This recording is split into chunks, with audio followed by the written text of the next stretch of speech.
இப்ப பாத்தீங்கன்னா எங்க ஊர்ல வந்து ஒரு பனைமரம் சாஞ்சிட்டுங்க. ஒரு கெட்ட செய்தி தான் இருந்தாலும் அதுக்கு அடுத்து என்ன பண்ணணும்னா இந்த மரத்தை தழுக்க வைக்க போறோம். எப்படின்னா ஒரு மரத்தை எத்தனை மரத்தை வச்சாங்க ஆக்க போறோம்? ஒரு கிட்டத்தட்ட ஒரு 300 பழம் இருக்கும். அந்த 300 மரமா ஆக்க போறோம். 300 மரமா ஆக்க போறோம் நம்ம ஊர்ல இருந்து.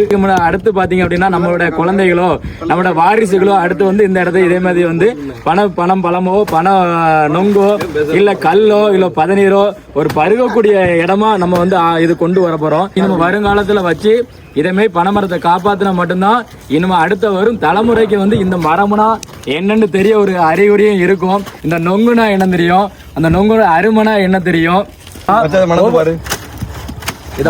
மனமே வந்து ஏதாவது இங்க இருந்து வெட்டினோம்னா கிட்டத்தட்ட அங்க ஒரு பல கிலோமீட்டருக்கு போனா கூட அந்த வழக்கு பணங்கள் இருக்கும். அந்த அளவுல இருக்கக்கூடிய நல்லா ஜம்முன்னு வெட்டி மரம் வைக்க சிவானே பிறகுல நம்ம அண்ணன் தான் பார்த்து தகவல் சொன்னது. சிவானே ரொம்ப நன்றி. நம்ம ஊருக்கு ஃபுல்லும் மரம் தான். நம்ம தென்காசி மாவட்டம், தென்காசில இருந்து 10 கிலோமீட்டர் குருமலா பேர்ல ஒரு குளத்து கரையில ஏற்கனவே ஒரு 1000 பனைமரம் நிற்கும். இதுல வச்சு விட்டது நம்மளே வச்சு விட்டது நிறைய வச்சு விட்டுருக்கோம். அது போய் இப்போ ஒரு நாளைக்கு பாத்தீங்கன்னா காலையில ஒரு 6 மணிக்கு யாருனாலும் இந்த புனிதமான காரியத்துல கலந்து கொள்ளலாம். ஏன்னா பனை விதைகள் வைக்க போறோம் கரை ஃபுல்லும்.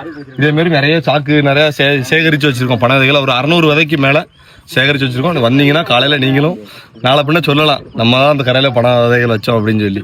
அதே ஒரு பெருமையா இருக்கும். அதனால வந்து